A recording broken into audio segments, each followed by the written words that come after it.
cobi-cobi loh ya kan, saya cobi-cobi. Kemudian kalau yang boleh dipakai, wah ini dekat saya ada hand sanitizer, monggo bebas digunakan. Dan juga di dekat saya ada tong sampah, bisa untuk membuang sampah. Selain itu juga bisa untuk membuang kenangan mantan. Ada. Oke. Mana ini? Mana? Mbak, tapi kayaknya Mbak. Ya toh. Siapa tahu mau semantan-mantannya masukin. Boleh. Perlu kami. Perlu tak buang ke Mbak. Gitu ya kan. Ya, nah untuk seluruh fasilitas di dalam bus ya, semuanya difasilitasi oleh Dana Keistimewaan Yogyakarta.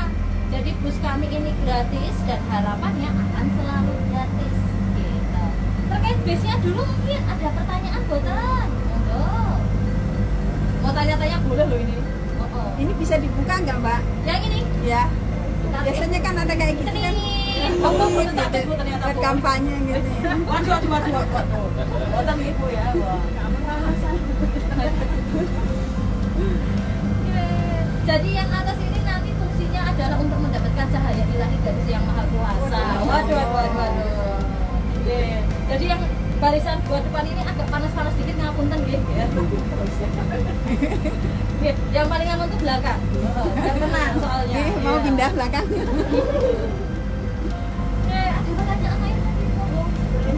Bisa tahun piro? Bisnya tahun berapa Mbak? Base-nya ini baru dari kemarin. Tahun kemarin ada. Oh, gitu. Jadi hitungannya baru nih. Oke, kalau tanya mesinnya ini ngapunten saya kurang tahu itu kalau ya kan. Permesinan itu wah saya kok ya walaupun dibeli nggak masuk ini. Cawet mesin itu kayak nggak cocok itu. Ada pertanyaan. Kalau belum, mari kita foto dulu saja nggih di dalam base. Ya. Foto yang pertama ini ngapunten saya minta satu foto dulu karena judulnya untuk LPG. Ya, karena ini kan penuh dengan LPG ya kan. Kayak kenal gitu ya. Berarti- Jadi monggo yang ini silakan tuh karena ada pesertanya dulu. Monggo. Oke, hadap kamera 1, 2, 3.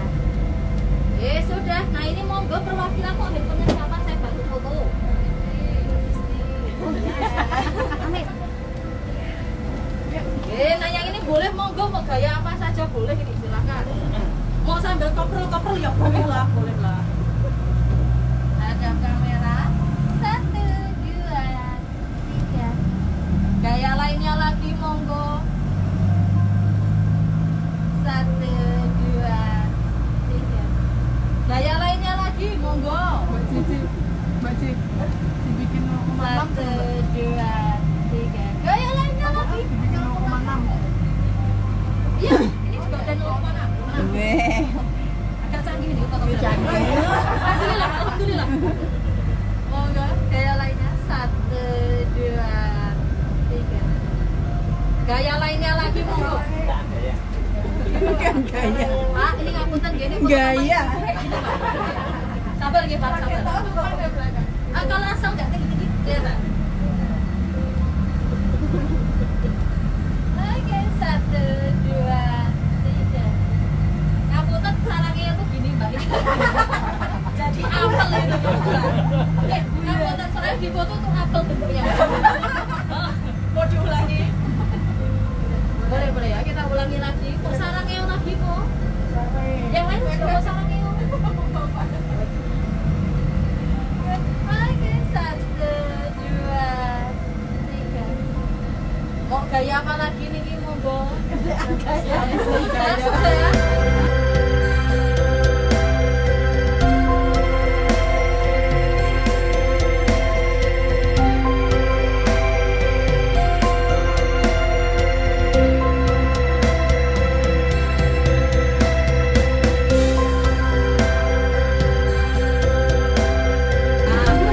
Kita lanjutkan lagi mawon ya, Amin. Oke, baik. Nah, untuk bus kami sendiri ya ini nanti memiliki tujuan. Tujuannya apa? Untuk memperkenalkan sumbu filosofi. Nah, seperti ya, ada yang tahu sumbu filosofi mungkin? Belum? Kalau sumbu kompor? Bisa. Nah, harus saya mau ngomong nih, jawab, iya Mbak, saya kenal itu umurnya kelihatan loh ya loh. Anak zaman sekarang nggak kenal loh sumbu kompor ya loh. Karena karena saya kebetulan kelahiran tahun 2015 jadi nggak kenal tembok. Sudah mulai Pripun sudah mulai menyesal milih komandinya saya. Mau pindah base nomor Pripun. Kan biarin Mbak Ratna sama Mas Ratna. Tapi nanti habis ini Baratnya jangan dibawa pulang loh ya. Itu teman saya gitu ada. Oke, jadi untuk sebuah filosofi G ini adalah suatu garis lurus dari tubuh, keraton hingga panggung kerapia. Di mana garis lurus ini tidak sembarangan garis karena mengandung makna yakni sangkan paraning dumadi. Artinya adalah siklus kehidupan manusia, dari mana kita berasal dan akan kemana kita kembali. Nah, cara membaca sumbu filosofi nanti dari dua arah. Yang pertama itu sisi selatan, ya kan? Diawali dari panggung kerapia ke keraton. Ini akan bercerita tentang sangkaning dumadi.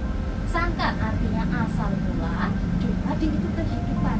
Nah, jadi sangkaning dumadi bercerita tentang awal mula kehidupan manusia yang akan digambarkan melalui nama bangunan, nama jalan, hingga pepohonan. Jadi ini membuktikan apa? Membuktikan tata ruang kota Jogja dibuatnya tidak sembarangan, tapi penuh dengan perhitungan.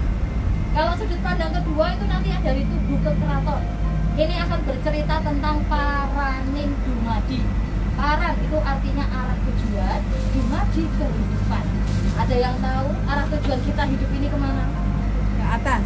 Ke atas plafon, Bu. Iya. Oh iya. Oke. Padahal ya untuk arah tujuan kita hidup itu ya kembali ke Sang Pencipta. Tapi hari ini apa buru-buru loh ya, nggak boleh. Hari ini kita jalan-jalan dulu, tujuan akhirnya ya dinas kebudayaan. Ya toh, jangan buru-buru ya. Nah, untuk tur kita hari ini lengkap ya, sangat paraning dumadi. Tapi kita awali dulu dengan tur yang paraning dumadi. Karena jalanan Jogja ini kan kurang banyak yang one way, yang sisi utara, jadi kita ke utara. Untuk yang kita lihat sekarang ternyata ini bukan bentuk yang asli ya. Bentuk aslinya kayak apa lah? Ini di pojokan. Nah, itu ada tugu golong giling. Itulah tugu Jogja yang bentuk aslinya. Nah, terus yang itu? Terus yang itu? Wah, lah ini baru mau saya ceritakan. Saya nggak sabar nih. Penasaran nih kayaknya. Ya, jadi untuk golong itu nanti artinya bulat atau lingkaran, maka pada puncaknya berbentuk bulat. Sedangkan giling artinya silinder. Maka pada bagian tubuhnya berbentuk silinder. Untuk tugu golong giling itu nanti dibangunnya era Sultan pertama sekitar tahun 1756 dengan ketinggian 25 meter dan lokasinya sama seperti sekarang alias di tengah-tengah jalan. Namun sayang sekali tugu golong gilingnya sudah tidak ada, sudah hancur akibat gempa besar pada 10 Juni 1867. Karena hancur, ya sudah dibangun ulang. Pembangunan ulang ini nanti eranya Sultan ke-7. Tahunnya tahun 1889 dengan sayang sekali menggantinya arsitek Belanda bernama Van Brussel. Dan karena Belanda inilah maka tugu Jogja diganti total. Dari segi bentuk, karena sekarang bentuknya kan prisma ya kan, dengan ujungnya yang lancip. Nah, sedangkan tingginya pun dikurangi. Golong giling memiliki ketinggian 25 meter, kalau yang sekarang ini hanya tersisa 11 meter saja, separuhnya. Kenapa separuhnya? Karena kemarin habis kena promo Shopee 66. Kalau enggak sebentar lagi karena ada Idul Adha juga ada potongan itu. Tapi kalau korban itu malah sembako malah naik ya kan. Oke, daripada jiwa keibuan saya ngomong-ngomong tentang bahan baku ya kan. Oke, kita stop. Oke, jadi mana tugu? Kenapa diganti total oleh Belanda? Karena tugu sendiri mengandung makna manunggaling kawulolan Gusti. Ada yang tahu artinya itu apa? Bersatunya saya dan Tuhan. Betul sekali. Tapi itu nanti menurut sumbu filosofi. Kalau yang Belanda itu lebih takutnya adalah manunggaling itu adalah simbol dari persatuan antara kaulo itu rakyat, Gusti itu raja. Ya, jadi Belanda paling tidak suka lihat rakyat Jogja dengan sang raja kok bersatu terus. Kenapa nggak suka lah? Nanti kan ada kemungkinan besar memberontak. Oh, hati-hati. Yang mahal ini kayaknya. Lucut pintunya. Nah, jadi Belanda ini dengan mengharapkan ya kan, kalau mengganti total tubuh ini semoga persatuan rakyat Jogja dengan sang raja itu hilang atau tidak ada. Nah, seperti itu. Jadi kemudian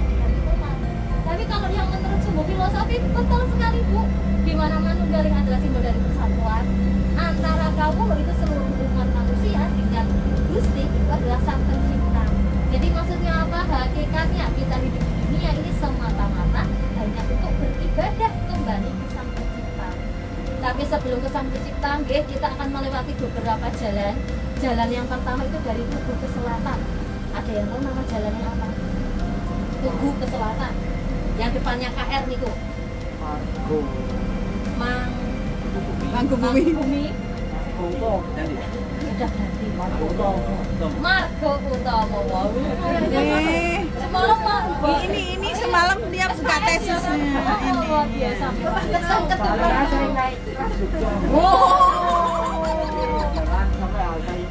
Oh, gitu lah. Luar biasa. Luar binasa. Kalau cewek-cewek itu kebetulan kita nggak ngapalin jalan, Pak.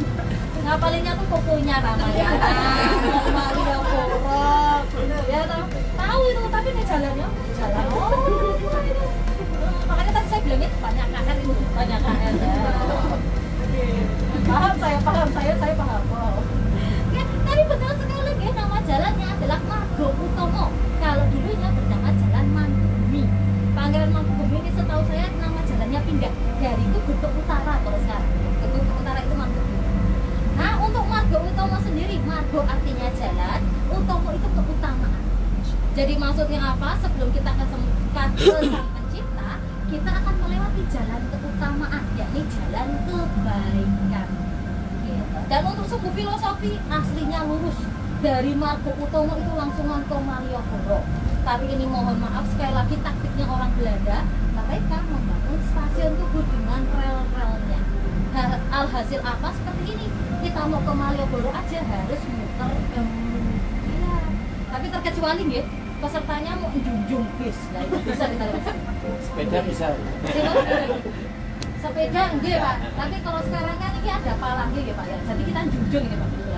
Kalau nama itu yang benar dari dulunya kayak Mangkubumi itu Mangkubumi atau Margo Utomo itu aslinya? Margo Utomo, Pak. Aslinya? Nggih, aslinya Margo Utomo. Kok namanya diganti niku nggih? Ya.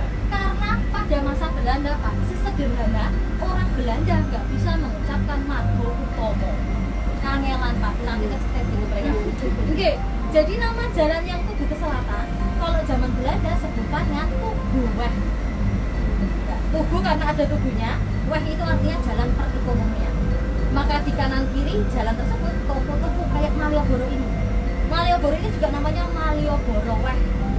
Yang di selatan nanti Ketandan Weh. Ya, karena ada ketandannya. Gitu. Kok ketandan apa Pecinan Weh? Karena ada kampung Pecinannya.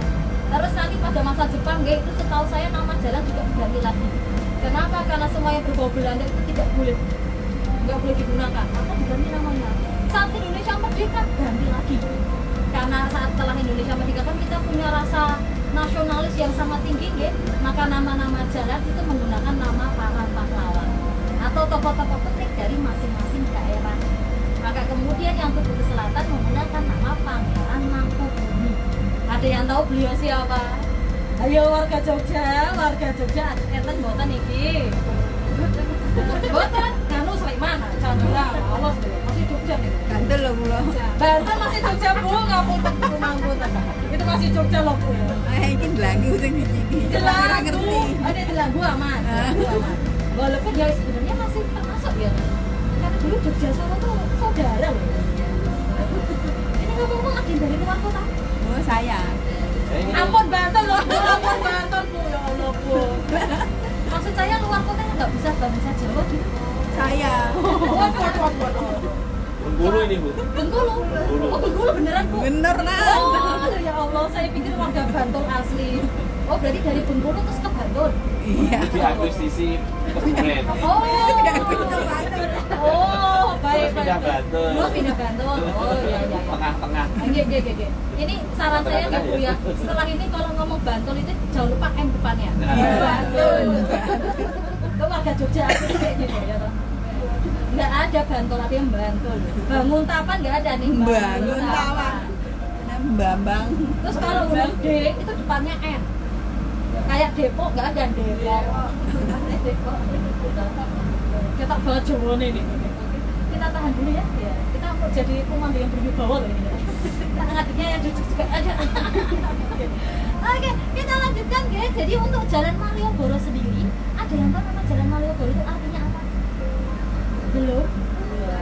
Jadi untuk Malioboro menurut sumbu filosofi nanti terdiri dari dua kata, yakni Malio dan Boro. Malio nanti artinya sepertilah wali. Wali yang dimaksud adalah Wali Songo, orang-orang yang menyebarkan ajaran Islam di Pulau Jawa. Kalau Boro nggih nanti dari kata ngumboro yang artinya mengembara. Maksudnya setelah kita melewati jalan kebaikan, diharapkan seperti para wali yang mengembara menyebarkan ajaran kebaikan. Tapi saat berbuat baik nanti tidak lepas dari godaan loh ya. Godaan ada 3, yakni harta, tahta, wanita. Dan ketiga simbol ini ada bangunannya semua. Seperti sebelah kiri. Ini kan ada pasar Beringharjo nggih. Ini adalah simbol dari godaan harta dan wanita. Kok harta wanita di sini Pak? Iya. Karena harta itu bagus, itu supaya menghabiskan harta. Kalau wanitanya bapak-bapak sambil pensiunan. Harus Pak.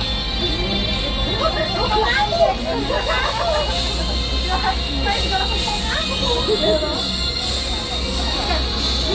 Nah, untuk yang simbol godaan tahta atau jabatan, tapi yang lagi jadi Fatimah. SKS malam SKS. Kalau ini nggak ada yang bisa jawab, itu saya suruh dada-dada sama CCTV loh ini. CCTV-nya banyak loh. Jam 10. Fungsinya CCTV apa? Hari Kalau Kamis. pesertanya Ya. sudah jelas sama pemandunya bisa lambaikan ke kau. Nanti dari kata urat yang artinya diusir. Diusir apanya? Segala hawa nafsu yang negatif. Jadi ini harapannya manusia nggih, sebelum kita kasang pencipta, kita bisa mengusir segala dosa-dosa kita. Biar ya toh. Tapi penimbangan hari hisab itu penimbangan yang berat sebelah. Dan ujungnya nggih, ini adalah simbol tahap kematian seseorang. Artinya urusan dunia sudah selesai. Maka kita lanjut perjalanan kemana? Ke akhirat. Jadi kita ketemu dengan alun-alun utara. Nah, untuk cerita alun-alun utara nanti, nggih, kita di sini turun sebentar, mari kita foto-foto dulu. Iya. Maka sebelum foto, betul sekali hal yang pertama silakan copot dulu satu namanya.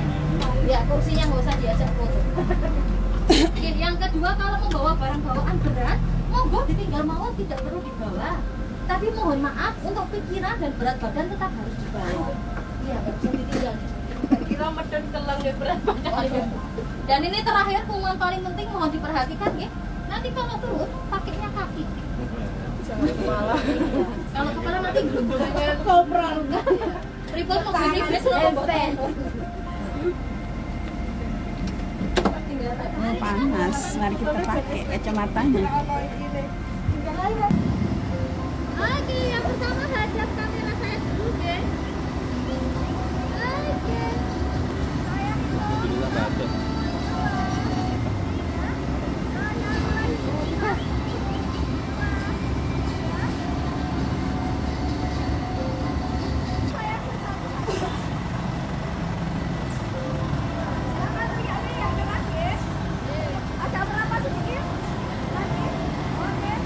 Sudah siap semuanya? Saya hitung dari 3, 2. Yogyakarta istimewa.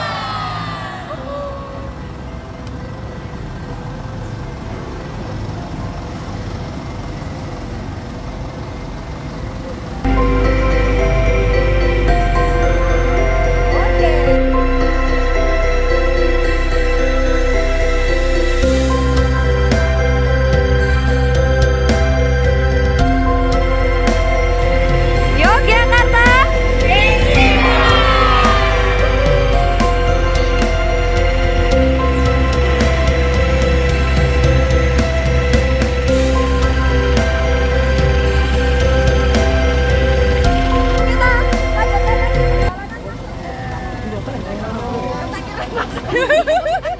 Orang masa aja. Oh, ini tumpang.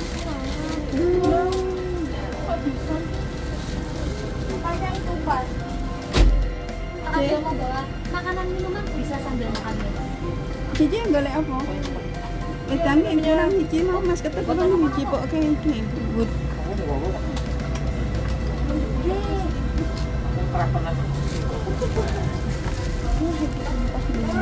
Tapi ngomong-ngomong pernah ke sana budaya belum?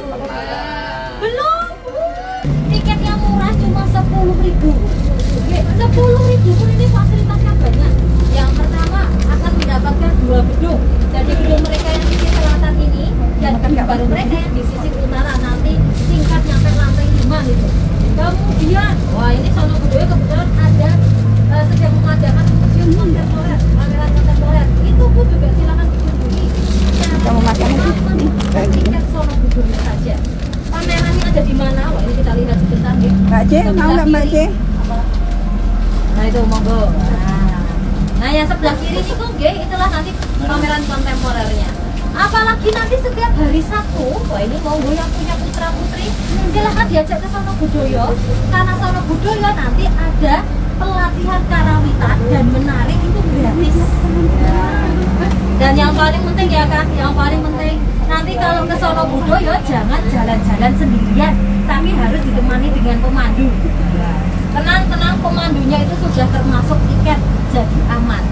Tapi kalau sekiranya ingin memberikan apresiasi tambahan itu boleh banget juga. Jadi jangan lupa kunjungi Museum Sono Budoyo. Sampai sini dulu mungkin ada pertanyaan.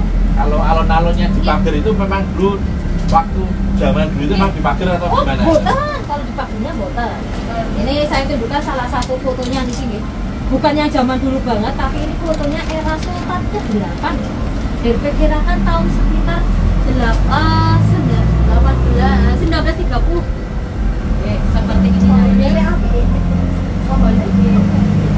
Dibentuk ya. Standar kan? Ribut Pak. Yang cukurnya. Ya, nah kita lanjutkan cerita sumber filosofinya dulu ya. Jadi kan jalan Pangurahan kan simbol tahap kematian seseorang. Maka untuk alun-alun utara ini adalah simbol dari alam barzakh, alam kubur.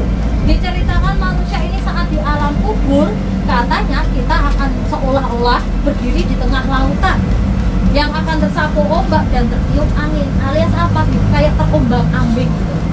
Nah, jadi ini kenapa arti kata alun itu adalah gelombang atau ombak. Sedangkan pohon beringin ini dari kata angin.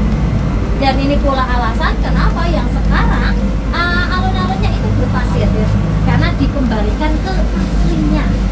Karena aslinya memang pasir. Dan biar juga sesuai dengan maknanya, yakni gambaran lautan tapi tanpa pantai.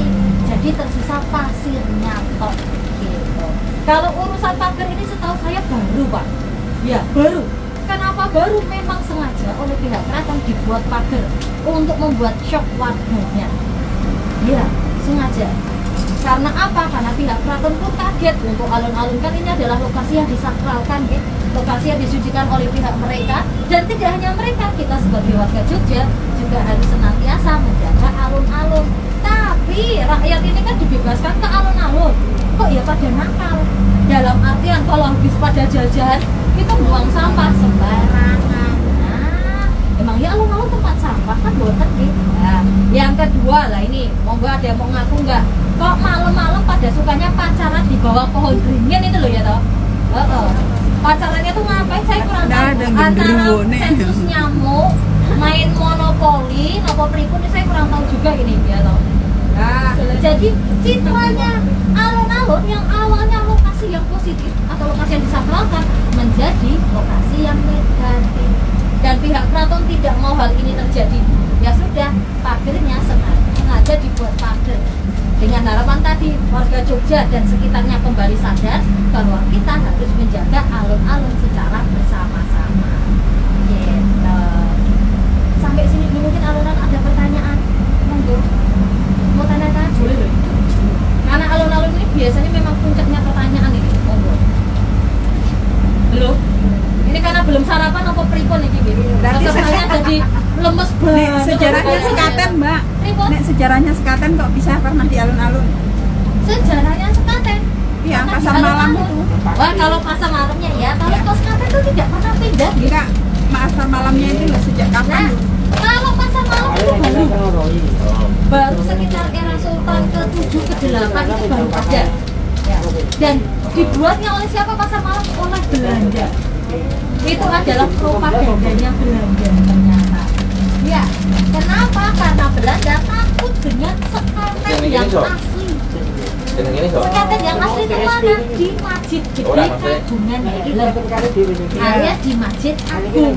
Jadi upacara sekaten itu adalah salah satu rangkaian dari nanti ada grupnya juga ya toh, nanti ada mios gongso, kundur gongso, ada pembunyian gong sekati dan sebagainya macam halnya yang sengaja memang dilakukan di depan masjid dengan tujuan apa? Kala itu mengajak rakyat Jogja ayo sholat, iya ayo beribadah, karena untuk zaman dahulu kan kita Islamnya kan masih sangat hitungannya lemah ya kan, ya ngomongnya aja Islam tapi ibadah enggak, waktu kan bahaya. Maka seorang raja ini ingin mengajak, karena sebagai pemimpin agama mengajak rakyatnya ayo ibadah. Nah, biasanya memang dilakukannya malam hari. Kenapa? Kalau malam hari kan kita udah nggak punya alasan toh. Kalau siang nanti alasannya aduh kok saya tak nganu makan iki sih, ya tau tak ngaret sih. Ya tau banyak alasannya. Kalau malam kan udah nggak banyak alasan. Jadi memang sengajanya meriahnya atau kayak ramenya itu malam-malam. Dan orang Belanda kala itu kan nggak tahu, ya kan, nggak tahu ini pada ngumpul-ngumpul di masjid itu ngapain. Takutnya warga Jogja sedang bikin kayak strategi untuk memberontak ke Belanda. Tapi Belanda kan nggak punya bukti, ya kan. Akhirnya ya sudah mereka melakukan atau mengadakan pasar malam. Itu lokasinya sangat berdekatan, alias di sampingnya, alias di alun-alunnya ya kan. Waktunya berbarengan, ya kan, dengan harapan apa? Warga Jogjanya tidak ke sekaten tapi malah ke pasar malam. Oh iya.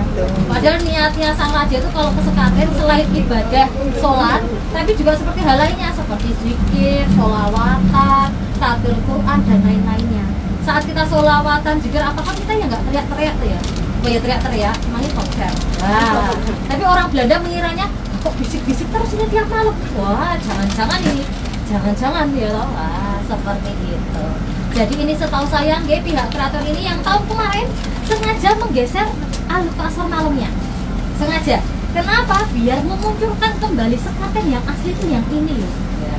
Karena saya jamin bagi warga Jogja sendiri ini ya kan, ke sekaten yang asli itu hitungannya nggak nyampe 3, paling sekali apa 2 kali. Sedangkan kalau pasar malam nggak pernah absen. Ya, ada warga Jogja. Nah, yang asli. Tahunya kalau sekarang kita pasar malam terus. Asli. Ribun. Ke sekaten sudah berapa kali ini Pak? Ribun. Ya tahu, soalnya saya melihat teman saya juga jarang saya ke sekaten. Ribun, ya tahu. Dipon ringin, dan ini pelaku berarti jadinya. Ya tahu. Ribun apa? Dipon ringin ngapain Pak? Oh sekat. Oh gini. Sekatnya kok sama cewek Pak? Kan biasanya sama cowok ya. Tapi kalau sekat sama cowok juga serem juga ya Pak. Ya kita kembali fokus lagi ya kan. Kembali ke laptop. Ada. Ya, ada pertanyaan lain mungkin terkait alun-alun monggo. Kalau bedanya alun-alun lor dengan alun-alun kidul apa? Yang pertama satu di lor, satu di kidul Pak. Ya beda toh Pak ya. Nanti kalau bedanya lebih ke konsepnya itu beda Pak. Kalau yang alun-alun utara kan nanti lebih ke Paraning Dumadi, yang selatan itu nanti Sangkaning Dumadi. Ya, kalau secara fungsi, fungsinya pun juga berbeda.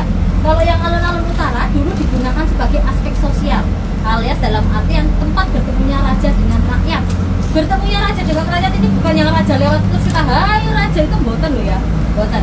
Tapi bertemunya raja dengan rakyat itu dalam suatu ritual atau acara seperti tadi sekaten, terus grebek kan nanti yang rakyat perayaan gunungan itu raja kan juga biasanya hadir. Nah seperti itu, jadi tempat bertemunya raja dengan rakyat.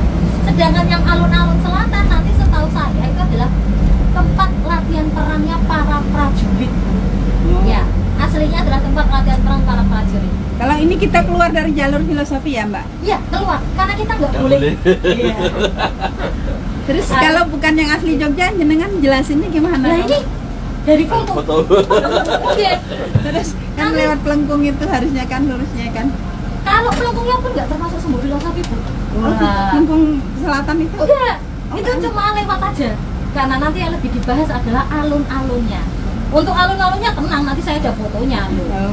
Ya toh. Sepelengkung-pelengkungnya pun saya juga punya fotonya. Orang apa lagi? Kalau di masing-masing alun-alun kan ada 2 beringin semua. Nggih. Tapi kok yang masangin kok lebih terkenal yang alun-alun kidul. Wah, Kok ini enggak yang lor? saya Kok jawab enggak ya, ada. Pak. Mau jawab yang mana dulu nih saya? Sebentar, saya loading dulu. Waduh, loading dulu. Ini tanda pemandunya juga belum sarapan ini. Oke, saya jawab dulu. Gimana kalau yang masangin Pak ini ternyata adalah budaya baru, baru Oh. diciptakan oleh Sultan ke-10. Ya, baru diciptakan oleh Sultan yang sekarang. Beliau pun membuatnya tidak sembarangan, tapi terinspirasi dengan budaya yang dahulu. Jadi saya bilangkan tadi kan alun-alun selatan kan tempat latihan para perangnya para prajurit. Salah satunya nanti prajurit Jemparingan. Tahu Jemparingan? Ya. Jembalitan nih tadi. Beda. Jembalitan beda lagi. Oh, ibunya langsung jembalitan ini ya.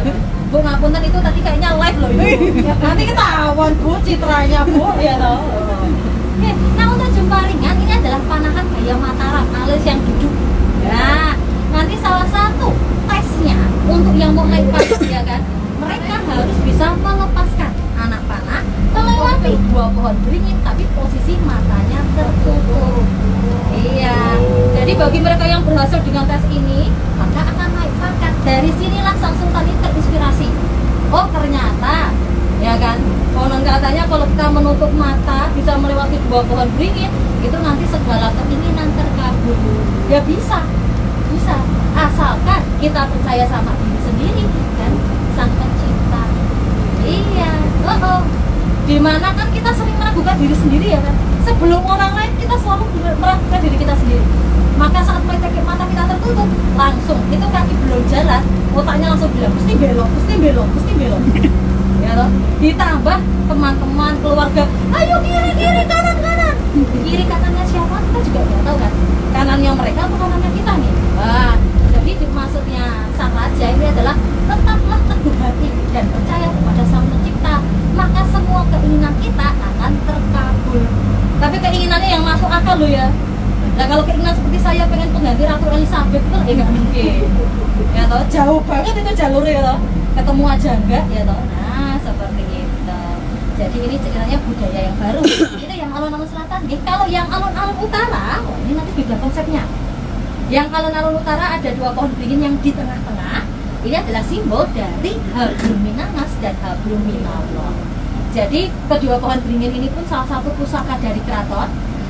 Pohon beringin yang sisi timur dekat dengan Pelengkong Wijilan itu nanti bernama Kiai Jana Daru.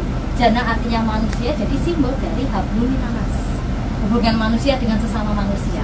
Kalau yang pohon beringin sebelah barat dekat dengan masjid itu nanti namanya Kiai Dewa Daru. Dewa kan seperti sang pencipta, jadi simbol dari Hablum Minallah. Maksudnya apa? Pengingat sebelum kita nyampe ke alam barzah itu semoga kita bisa menyeimbangkan kedua hal ini. Maka letak 2 pohon beringin kan semuanya jajar, ya kan, nggak ada yang satu maju, nggak ada yang satu di belakang, ya kan, dan lokasinya pun berdekatan karena kedua hubungan ini juga dekat ternyata.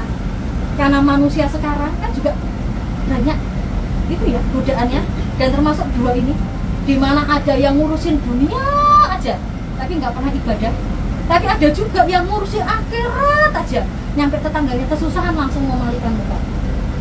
Ya toh, nah itu nggak boleh. Jadi apa? Kedua hal ini harus seimbang. Karena kalau kita sudah di alam barzah ya sudah kebacut itu namanya ya toh. Sudah kebablasan nggak bisa ngulang. Gitu. Jadi sebelum menyesal maksudnya tuh itu.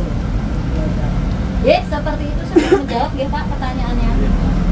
Atau sama-sama pusing ini ya kan? Karena belum sarapan. Jadi bahasanya kita muter-muter gitu ya kan? Oke, kita lanjut lagi. Setelah dari alam barzah kita masuk ke dalam keraton. Nanti kita ketemu dengan bangsal Sri Manganti, di mana menganti itu nanti dari kata menanti atau menunggu. Jadi ini adalah simbol tempat menunggunya manusia. Menunggu apa? Ditimbang amal baik dan buruknya. Nah, ini tempat nunggunya saja, nggih. Yang ini simbol timbangannya. Ada bangsal Traju Mas, di mana Traju itu artinya timbangan. Tapi kalau Bapak Ibu Mbak Mas ini berkunjung ke dalam keraton, ampun nyari timbangan ya, nggak ada. Ya, mau timbangan digital yang kota itu atau timbangan posyandu yang digeser tidak ada semua. Jadi jangan cari. Ya. Dan terakhir setelah dari bangsal Traju Mas, kita ketemu dengan gedung Probolinggo. Ini adalah tempat untuk menyimpan pusaka dan salah satu pusakanya ada pusaka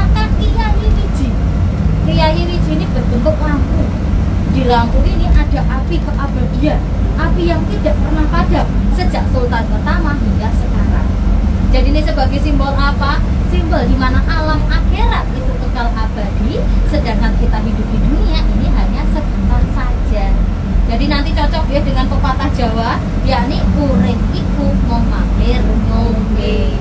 Tapi mampir ngombenya jangan di antrinya, karena kalau sambil makan nasi kucing, mendoan sate-satean judulnya mampir warung. Jadi suwe. Beda lagi itu konsepnya. Oh, nggak sama.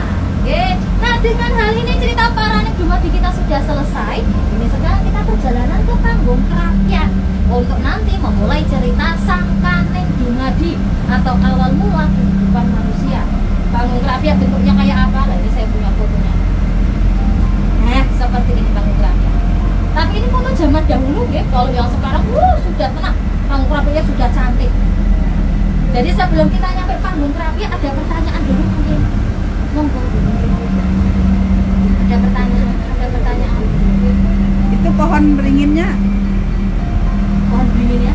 itu kan ada usia pohon ya. Iya. So kalau misalnya tiba-tiba Dulu pernah Ambro. Ambro itu kok tapi kok masih sama ya? Ukuran kiri kanan kayaknya sekarangnya sama. Nah, untuk pohon beringin yang kawasan keraton nih, Iya. terutama alun-alun, itu kalau rubuh nanti akan diganti sesama beringin. Jadi pohonnya nggak boleh diganti. Maksudnya?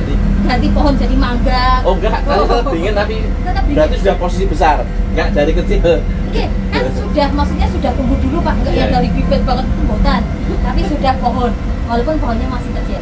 Untuk kedua pohon beringinnya di alun-alun utara, ya setahu saya sudah ganti semua. Karena yang satu itu rubuh saat Sultan ke-8 meninggal, yang satunya rubuh saat Sultan ke-9 meninggal. berarti Sultan 8 seperti dan mengikuti ya. konon katanya seperti itu. Seperti itu ya? Kayak seperti petanda itu. Ya. Jadi kedua pohon yang sekarang ini hitungannya yang baru. Ya, bukan yang asli dari sejak Sultan pertama bukan. Dan nanti jumlah pohonnya beda ya. Yang alun-alun utara dengan selatan. Karena alun-alun selatan kan pohon beringinnya cuma 2 di tengah. Iya. Yang alun-alun utara itu kalau aslinya totalnya 64. 2 di tengah sama 62 sekelilingnya. Kenapa 64? Simbol dari usia Nabi Muhammad dalam tahun Jawa. Kalau tahun Masehi nanti 63. Tapi kalau sekarang bukan 64. Karena kan sekarang sudah banyak bangunan-bangunan penting ya, dan pohon beringinnya juga sudah banyak yang ambruk. Jadi sekarang cuma tinggal. Oh, berarti di luar lapangan, di luar alun-alun ya. Yang 62 itu Nah, di ini luar. sedikit saya luruskan pula ya. Alun-alun itu aslinya tanpa batas. Batasnya itu ya pohon beringin. Jadi adanya jalan itu baru banget, baru sekitar era Sultan ke-9. Aku nggak, itu mana barusan. Aslinya nggak ada. Batasnya alun-alun itu ya sudah pohon beringin itulah yang di sekelilingnya. Ya, saya punya contoh gambarnya. Nah, ini saya nggak punya contoh gambarnya nih. Jadi setahu saya pohon beringinnya itu banyak dan nggak ada batasnya.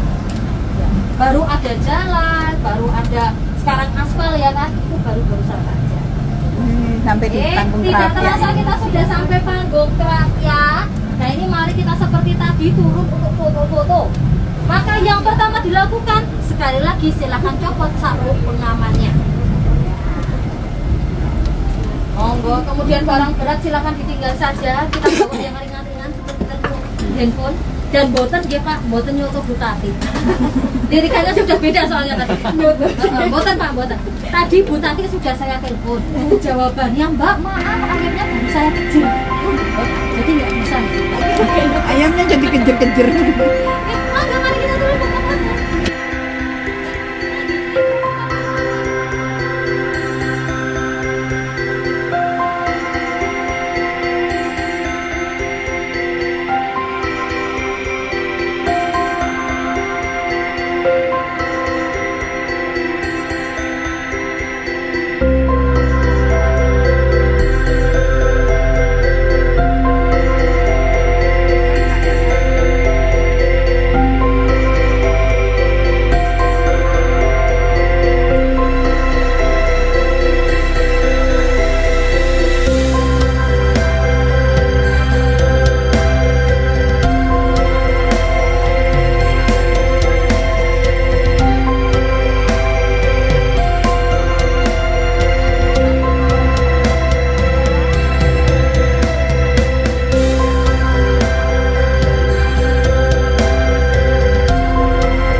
Foto ekstrim ya, macan ya. Bukan macan ya, tapi rusa atau dalam bahasa Jawa dikenal dengan menjangan. Maka orang-orang mengenal juga area ini adalah area kandang menjangan. Tapi kandang menjangan area hutannya ya, Bapak Ibu ya, bukan bangunan yang ada di depan kita ini. Kalau bangunan di depan kita ini namanya Gedong Panggung atau kalau orang zaman sekarang mengenal namanya Panggung Krapia. Didirikan pada masa pemerintahan Sri Sultan Hamengkubuwono pertama tahun 1780-an sebagai tempat istirahat Sultan ketika beliau berburu di kawasan hutan Krapia. Terdiri dari 2 lantai, lantai yang di bawah ini adalah ruangan untuk tempat istirahatnya, terdiri dari 4 ruangan di setiap sudutnya, ya. Dan nanti ada di salah satu sisi itu ada tangga untuk naik ke atas, naik ke rooftop. Jadi zaman dulu Sultan kalau berburu berdiri di atas sana nanti melihat di sekitarnya ada hewan buruan atau tidak. Nah uniknya nanti hewan buruannya malahan ya yang mendekat sendiri ya. Kok bisa gimana? Dikasih makan. Lateral Sultan ya kan? Antara dikasih makan sama satu lagi sebenarnya waktu itu Sultan berburunya tidak sendiri ya, tapi didampingi sebuah pasukan khusus yaitu pasukan Jager yang membentuk pemukiman di utara itu ya yang namanya Kampung Jageran. Jager sendiri dari kata dalam bahasa Belanda yaitu jager yang artinya pemburu. Jadi tugasnya memang mendampingi raja ketika berburu. Tugasnya apa? Giring supaya rusa-rusanya mendekat ke kawasan ini, nanti dari atas Sultan tinggal nembak. Dari dulu sudah seperti itu ya. Sudah seperti itu ya dari dulu ya. Settingan ya. Jangan salah ya, karena kalau berburu pada masa itu lebih ke sebuah sarana untuk Sultan olah ketangkasan. Olah tubuh. Zaman itu belum ada fitness center soalnya kan. Belum ada sasana tembak ya. Jadi waktu itu ya melatih ketangkasannya ya dengan cara berburu. Itulah kenapa ya dipilih hewannya rusa, bukan kerbau atau sapi. Kalau kerbau atau sapi lebih tembak gampang gitu ya. Nah, ini rusa kan hewan yang lincah gitu. Walaupun mendekat ke sini tapi kan lincah. Jadi itu harus melatih ketangkasan Sultan ketika membidik sasaran. Begitu ceritanya. Nah, itu berkaitan dengan sejarahnya. Mungkin ada yang mau ditanyakan dulu, Bapak Ibu. Kursinya itu Tripod? Tradisi berburunya itu sampai hari berapa? Tradisi berburu tidak berlangsung lama, hanya sampai sekitar Sri Sultan Hamengkubuwono kedua. Jadi Taman Sari Panggung Krapia ini hanya dipakai pada masa pemerintahan Sultan Hamengkubuwono pertama dan kedua, karena kemudian kondisi politik saat itu tidak memungkinkan untuk berburu atau untuk rekreasi ke area Taman Sari, karena waktu itu kan tahun 1812 penyerangan dari pasukan Inggris toh, ya yang kita kenal dengan nama kebetulan di desa saya ada tim bala bantuan. Ini Abdi, Mas. Ada bala bantuan.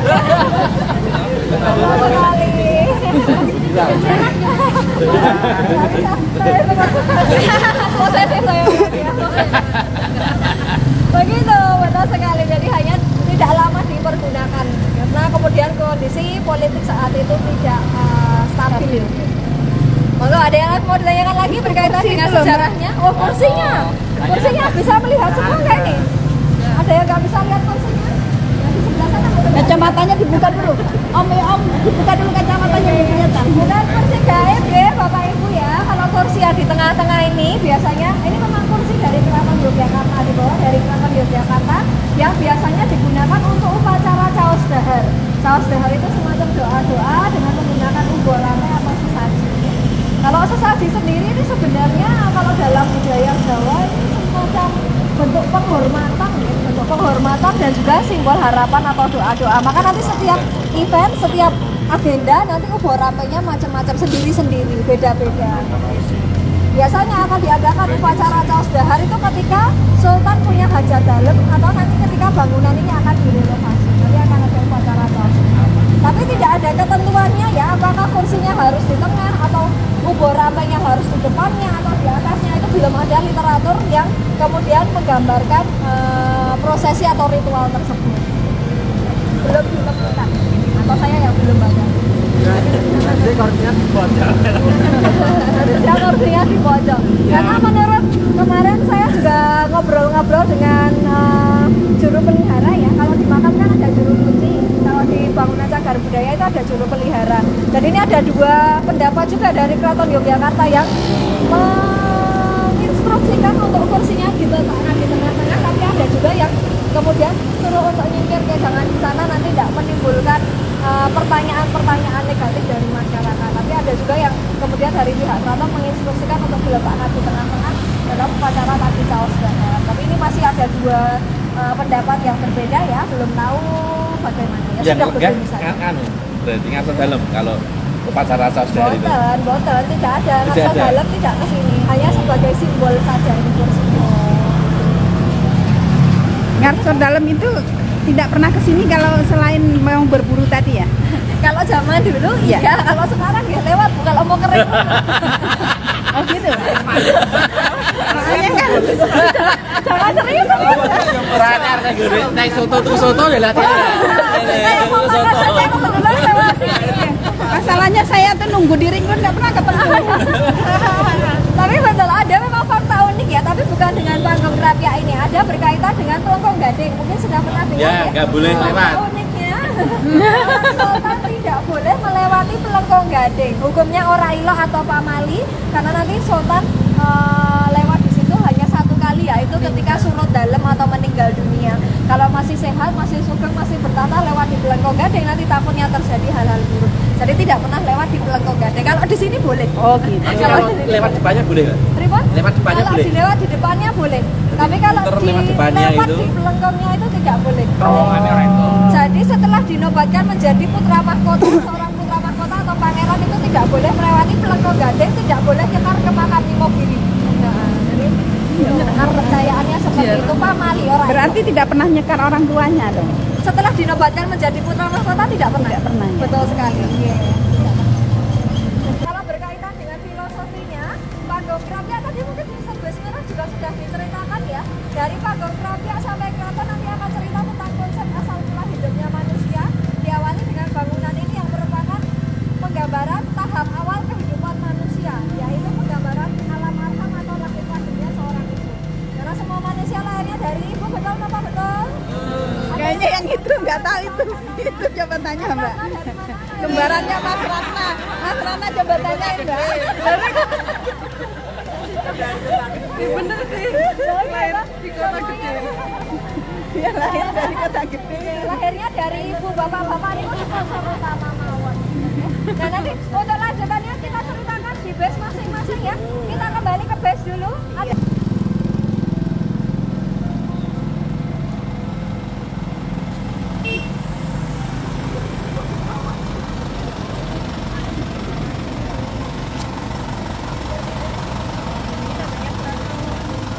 Ini namanya siapa? Jadi kalau ada yang mau jajan-jajan dulu boleh loh ini. Monggo. Soto lah ini bukan jajan. Oke.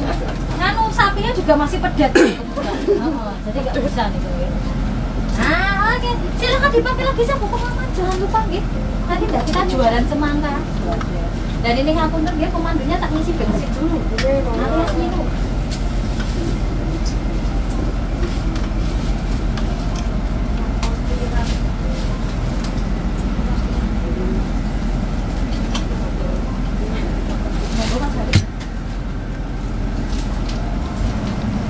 cukup orang iki lho wedang ngene iki lho. Kabeh mau kebagian. Wedange kok ya cilik iwuk.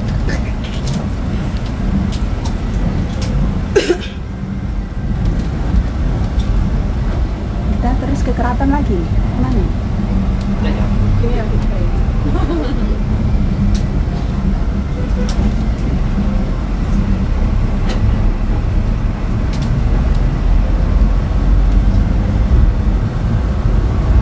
Oke baik, kita lanjut ceritanya deh. Tadi kan ada panggung Krapia, sejarahnya adalah tempat raja berburu. Tapi kalau menurut ilmu filosofi, panggung Krapia ini adalah simbol dari alam rahim atau arham. Karena untuk kehidupan manusia ini semuanya sama, yakni berasal dari rahimnya ibu, ya kan. Kecuali tadi yang di B11 Mas Ratna itu lagi kayaknya lahirnya dari bapak nih Bu. Tapi ini tenang saja loh ya, para bapak sebagai donatur utama ya kan, sponsor utama itu juga ada simbolnya. Tapi kalau simbolnya adalah adalah Kampung Mijen. Vigilan. Pripun? Vigilan. Boten Mijen. Gimana itu? Mijen ini dari kata mijin yang artinya benih. Ya, Oh, tapi kalau bijen. sekarang- iya, tapi kalau sekarang ya Kampung Mijen. Mijen ini secara administratif sudah tidak ada karena sudah bergabung dengan Kampung Minggiran. Letaknya mana ya? Di sebelah kiri. Sebelah kiri kita ini sudah termasuk Kampung Minggiran. Jadi seperti itulah awal mula kehidupan manusia. Jadi nanti kita akan dikandungan ibu nggih selama kurang lebih 9 bulan 10 hari. Setelahnya kemudian kita memasuki fase pertama di dunia, yakni fase anak-anak. Nah, kalau yang fase anak-anak nanti simbolnya dari pepohonan. Maka pohon sebelah kiri, wah ini rata-rata adalah pohon tanjung. Pohon tanjung itu yang kayak apa? Lah ini tanjung semua dimakan rata-rata. Pokoknya buah-buahnya itu kecil-kecil kayak melinjo. Warnanya kuning-kuning. Bisa dimakan? Burung Pak biasanya Pak. Oh. Tapi kalau Bapak kerja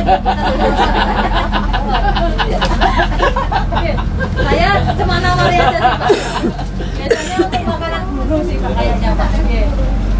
Jadi memang konon katanya buahnya dari pohon tanjung itu sepet Pak rasanya. Ya. Nah untuk pohon tanjung sendiri itu nanti dari kata disanjung-sanjung. Jadi memang fase anak-anak itu adalah fase penuh sanjungan, ya kan? Apalagi seorang ibu akan selalu menyanjung anaknya. Anaknya bisa begitu-begitu, aduh pinter ya, sambil lupa, sambil amnesia, ya kan? Pinter ini anak sopo, doa ayune anak sopo. Gitu loh ya Pak ya. Sebagai bukti ibu ini mengutamakan nutrisi anaknya, ibunya carry diri. Tapi ibu ini biasanya akan ingat itu anak siapa dalam 2 kasus. Kasus pertama saat anaknya memecahkan piring gelas, langsung ingat ini anaknya bapak. Ya tahu nggak ini anaknya bapak ini nakal bandel ini. Yang kasus kedua adalah saat anaknya juara 1. Dan yang ini anak ibu manis, ya tahu nggak pengayu tenan ini gitu. Nah bapak-bapak itu di pojokan cuma bisa bilang bikin leres nyonya. Oh nggak bisa komentar itu nggak berani. Kalau pohon lainnya sebelah kanan itu ada pohon asem. Pohon asem, kalau asem itu nanti dari kata nengsem yang artinya senang, menyenangkan. Jadi memang fase anak-anak adalah fase yang lebih menyenangkan. Gitu. Dan nanti daun muda dari pohon asem namanya sinom. Sinom ini dari kata isih enom atau masih muda. Ya. Jadi zaman dahulu pun yang bisa punya sinom hanya adik-adik kecil, terutama yang perempuan. Bagi yang sudah dewasa, perempuan tidak bisa punya sinom. Kenapa? Karena saat menikah sinomnya akan kering atau dicukur. Sebagai simbol di mana wanita kalau sudah menikah harus menghilangkan sifat kekanakannya. Sinom itu rambut-rambut halus, rambut-rambut yang kecil. Oh. Biasanya saya Sak rai-rai ini Roma dikerik kabel loh.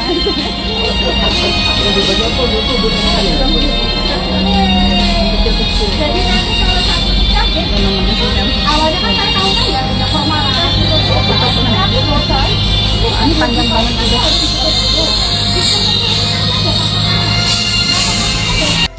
itu loh ya loh Itu asli ya kayak di apal. Riko nih ada yang mau jajanin apa botan loh ini masih Kalau saya pelengkong itu ada cuma ada 2 loh. oh botan pelengkong mau ada Gading, 5 vigilan. pelengkongnya ada 5 Pak nanti seperti ini gambarnya sketsanya 1, 2, 3. 2 ada sisi utara Sudah nggak ada tapi yang utara ya. barat timur terus nanti satunya di selatan. 2 utara tuh di Vigilan 1. Iya. Ini sopo yang ini. Depannya pasar ngasep. Banyak. Oh. Depannya pasar ngasep yang perempatan Gerjen itu. Ya. Iya, iya. Loncong dikit itu. Terus Terus terus yang barat tuh ini ya Jalan Bantul ya Mbak? Belum bukan, yang barat Jalan Bantul. Deket Sukses. Ini anak masuk Taman Sari. Iya, yang Sekarang juga bentuknya seperti ini alias gapuro saja. Jadi kedua pelengkung ini sekarang berbentuk gapuro. Yang 2 ini kan masih ada. Yang ini paling kasihan. Ini bukannya pura wisata, sudah tidak ada. Tersisa 1 kolom tiang saja ini. Jadi bahkan tidak berbentuk gapuro. Hancur. Ya, akibat perang.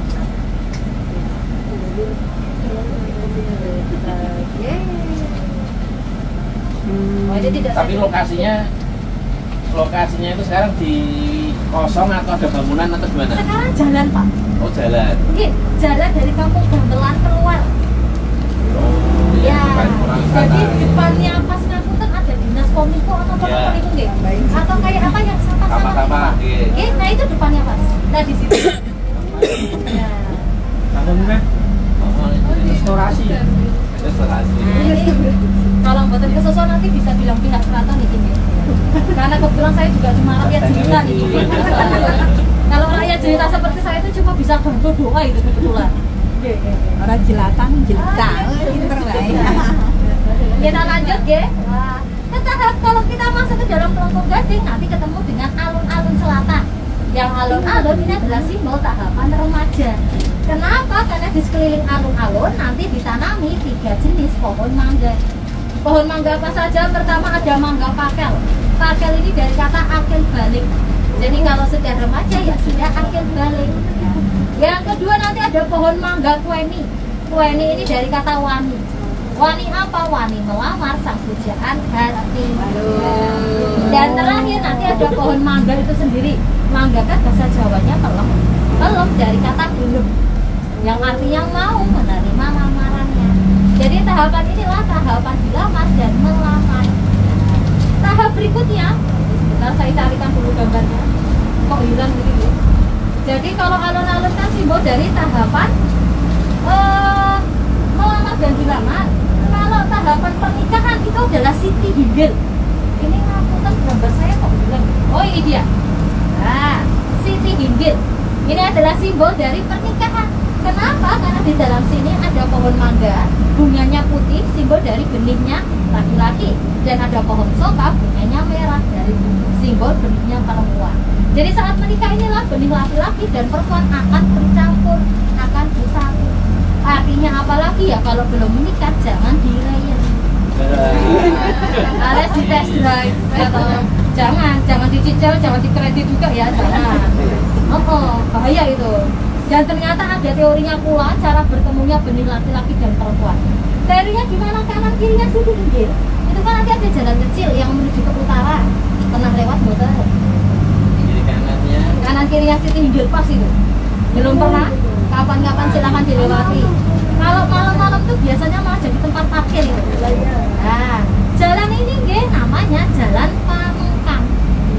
Pamengkang itu nanti dari kata mengangkang. Ya, dan ini pula salah satu alasan kenapa peserta kami minimal usia 15 tahun. Takutnya kalau di bawah ini nanti ada pertanyaan, Pak, Bu, mekangkang ki opo? Itu yang jelasin gimana coba ya, tahu pusing itu nanti. Ya, setelah dari tahap pernikahan ya, kita ke tahap berikutnya. Kalau lewat Jalan Pamengkang nanti ketemu dengan ini pintu masuk. Pintu masuk ini namanya Regol Kamandungan Kidul. Ini pintu masuknya saja, ini bangsalnya. Ya. Ini di mana belakangnya Siti Hinggil atau utaranya Siti Hinggil. Kamandungan itu nanti dari kata kandung yang artinya mengandung. Jadi benih laki-laki dan perempuan kalau ketemu ya akan menjadi keturunan. Gitu. Lanjut kita ke utara lagi, kita ketemu dengan pintu masuk lagi. Namanya Regol Gadung Melati. Yang ini saya ceritakan bukan pintunya, tapi belakangnya. Nah ini ada hiasan yang paling sering kita temukan di Keraton Jogja. Hiasan 2 patung naga yang ekornya melilit. Ini bukan sembarangan hiasan deh, karena ini adalah penanda peristiwa atau penanda tahun. Nama patungnya sendiri adalah Dwinobo Rasa Tunggal. Dwinobo Rasa Tunggal, 2 naga yang rasanya satu karena ekornya melilit. Dan karena ini adalah penanda, maka diberikan simbol angka 2. Nogo itu 8, Rasa itu 6, Tunggal itu 1. Nanti cara bacanya dibalik jadi 1682. Ini tahun Jawa. Kalau tahun Masehi jadi 1756. 1756 adalah tahun berdirinya Keraton Jogja. Dan tahun di mana sang sultan pertama akhirnya boyongan masuk ke dalam keraton. Hal ini sendiri terjadinya pada tanggal 7 Oktober yang sekarang menjadi ulang tahunnya Kota Jogja kalau harinya Kamis Pahit.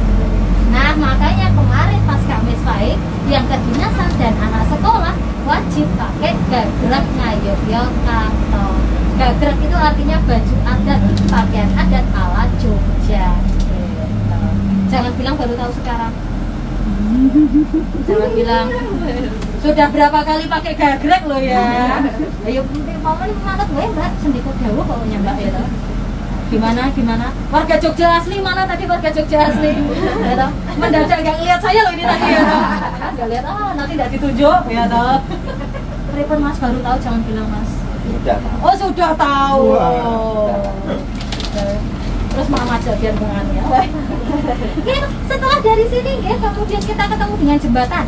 Jembatan ini adalah simbol perjuangan seorang ibu. Karena tadi sebelumnya kan kita bangsal kamandungan yang artinya mengandung. Nah, yang ini adalah simbol proses melahirkan. Betul sekali. Nah, untuk bayi lahir ke dunia kan lewat jalan yang kecil alias rahim ibunda. Maka jembatan ini pun ukurannya juga kecil. Kita hanya butuh beberapa langkah itu sudah bisa nyebrang. Jembatan ini letaknya di Keraton, bukan di Taman Sari. Bukan. Jadi ini kalau dari Kemagangan itu selatannya, dari Kamandungan itu utaranya. Jadi memang ukurannya kecil. Simbol perjuangan ibu tadi ya kan. Dan yang terakhir, wah ini setelah bayinya lahir ke dunia, baru kita ketemu dengan bangsal Kemagangan. Kemagangan itu mana? Ada yang tahu restoran Bali Raos? Tahu. Restoran Bali Raos itu kan parkirannya biasanya menggunakan halamannya bangsal Kemagangan. Ya, Kemagangan sendiri itu dari kata magang, yang artinya apa? Kita mengantarkan anak kita magang di dunia. Yang artinya nanti gantian anak kita yang akan hidup di dunia, sedangkan kita sebagai orang tua fokusnya sudah tidak lagi mengurusi dunia, tapi mencari bekal sebanyak-banyaknya sebelum ketemu Sang Pencipta, atau nanti tur yang parane dumadi. Nah, maka dengan ini guys sudah selesai, lunak sudah PR saya yang menceritakan Sakan Parane Dumadi.